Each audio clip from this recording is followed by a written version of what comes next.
Ladies and gentlemen, what you are about to listen to is not an ordinary talk. It's something more like an obituary. It's meant to be listened to in a far distant time, say in the year 2000.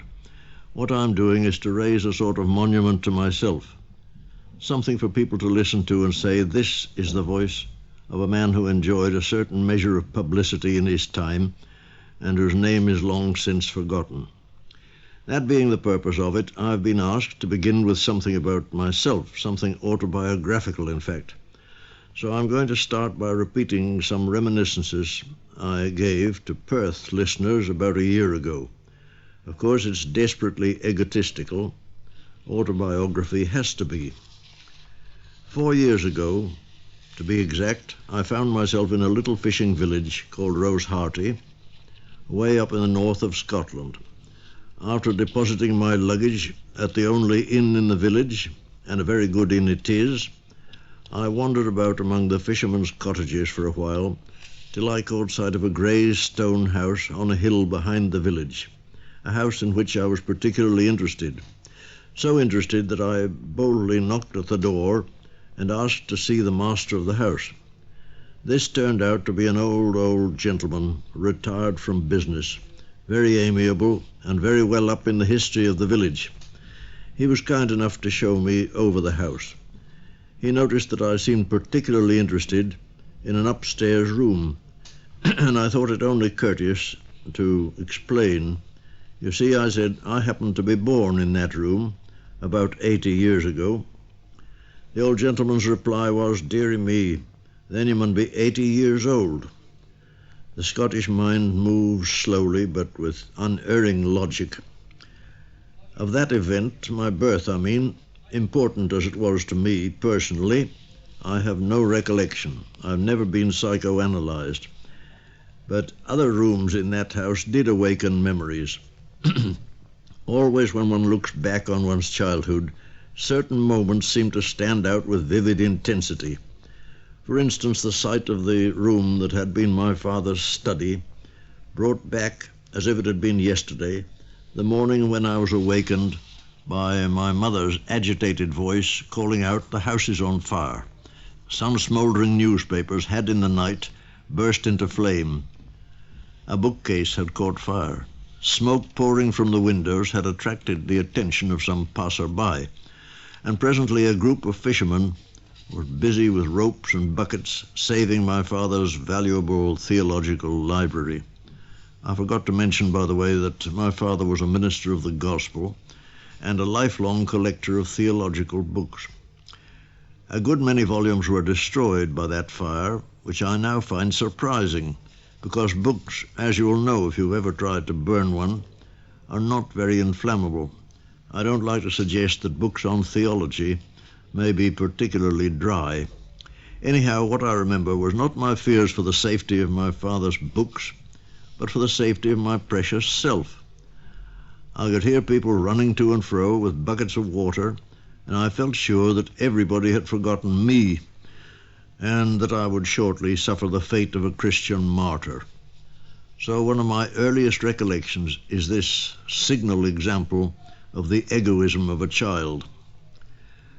Strangely enough, the incident that most vividly recalled across a gulf of years took place not in that Scottish village, but in Arcachon, a small French town not far from Bordeaux.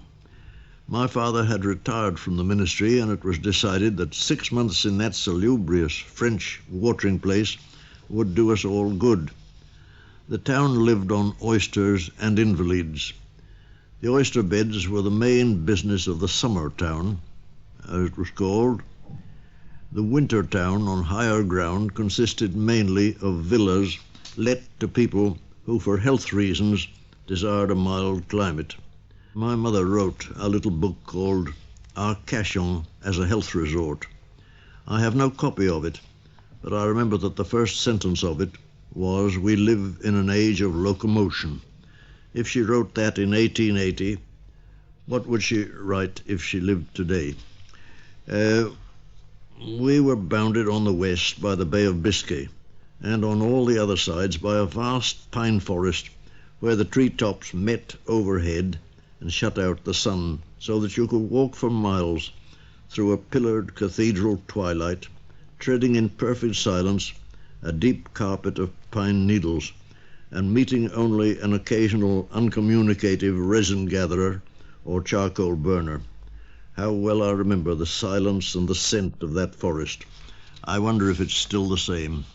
The incident I refer to had nothing to do with the forest. It consisted of an undignified and disastrous donkey ride.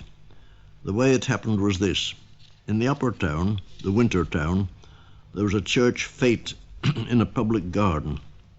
Children for a few centimes could have a ride on a quiet, innocent-looking little donkey, guaranteed by its owner as the ideal mount for children. And I dare say she was, so long as her better nature prevailed. But she was an accomplished hypocrite. She paced along demurely and meekly while her owner walked beside us. But when he turned away to talk to a nursemaid or somebody, some devil entered into that donkey's heels, and without a whinny of warning, she bolted downhill to the lower town, where she doubtless lived. Now, I don't suppose for a moment that a donkey could win the Melbourne Cup, but to me this donkey seemed to go down the zigzag road to the bottom of the hill and along the main street of the lower town like a streak of greased lightning. She must really have gone at a good pace, because I remember the noise of shouting spectators. I have an impression that they were urging me to stop. At least that's the kind of futile advice one would expect from benevolent onlookers in any town. It was a glorious gallop for the donkey, less glorious for me.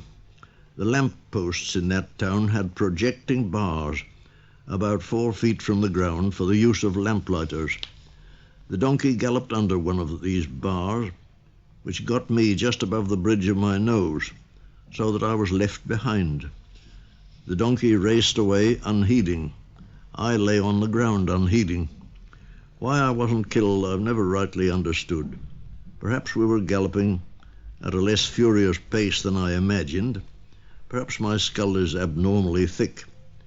Anyhow, the next thing I knew, I was lying on the floor of a little shop, with kindly people fussing round me, and a dear old woman giving me teaspoonfuls of eau sucrée.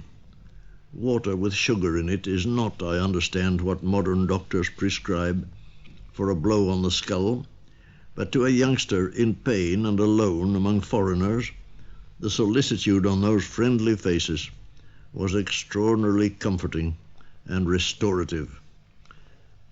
The misadventure made no permanent mark on my body, as far as I know, but it made an indelible mark on my mind. It's queer what little things do make an indelible mark on a child's mind. I think it was the sudden waking to that ring of kind faces that made me a lover of France for life. I suppose I ought to apologize for dwelling in a talk on childhood's days on one particular incident, and that a very trivial one. But the fact is that of the 8 years of my childhood in that stone house in that unremarkable village, I can remember nothing that would be of breathless interest to any listener. But I do want to say one thing. I was brought up in what would nowadays be described as a puritanical household. My parents were strictly orthodox in matters of religion. The doctrines of the Kirk of Scotland were still the gloomy doctrines of John Knox. All I can say is that I can remember nothing gloomy about my childhood. People say to me sometimes, "How long did it take you to rebel against all those severe disciplines? No whistling on the Sabbath day and so on." My answer is that I didn't rebel because I didn't see anything to rebel against. I was never told that I mustn't whistle on Sunday. It's true that my brothers and sisters never played tennis on Sunday. Certain kinds of books, including the novels of Dickens and Thackeray, were not considered fit reading for that day. It was just taken for granted that certain things were not done on Sunday. But the gloomy Scottish Sabbath, well, all I can say from memory is that Sunday was a happier day for young people when I was a child than it is today. There was a certain graciousness about it, a serenity, a luminous peace that was an infinite refreshment to the spirit. Even a child could feel that. Another thing I want to mention is that I was brought up among a race of heroes. My father's parishioners were mostly fishermen and their wives and families. I remember well going down to the harbour to see the fishing fleet come home. I remember the look, as of burnished silver, when the hatches were removed. It was not silver, it was tons of herring, caller herring, as the old song called it. I've forgotten every verse of that song except one. Wall by caller herring, oh, ye may ca' them vulgar faring, wives and mithers mest despairing, ca' them lives o' men. Lives of men indeed they were. The North Sea, on which these tall, black-bearded men plied their trade, was a place of terrible storms. And these heroes, when they put out to sea in their small boats, very different from the big steam luggers of today, took their lives in their hands. It was a hard, precarious way of earning a rather bare livelihood. The big fish-curing firms got most of the profits, but of course I knew nothing about that as a child. I only knew that it was a great thing to be patted on the head by one of those splendid men.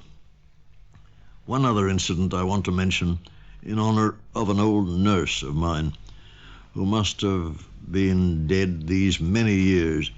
Indeed, when she was my nurse, she seemed to me incredibly old. She may have been 40. At any rate, I was 4, and she used to tell me a story before I went to sleep. One night she told me a wonderful story of a man who borrowed money from a wicked money lender on condition that if he couldn't pay the money, a due date, the lender would have a pound of his flesh.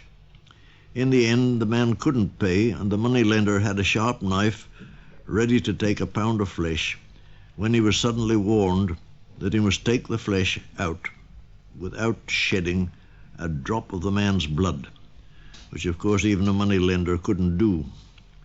It was many years later that I read The Merchant of Venice and found that Shakespeare had borrowed the story from my old nurse. It's still a puzzle to me where she got that tale. I don't think she could read at all, and I'm very sure she had never read Shakespeare. Possibly the story came down the centuries as an old wives' tale. Anyhow, I'm glad to bring a touch of culture into this talk with the name of Shakespeare and to couple it with the name of my old nurse, Barbara Ritchie. That is enough of autobiography. I hope you haven't found it intolerably boring. The great advantage of wireless is, of course, that a speaker can't hear the listeners yawning. Anyhow, I'm not going to give you any more of it.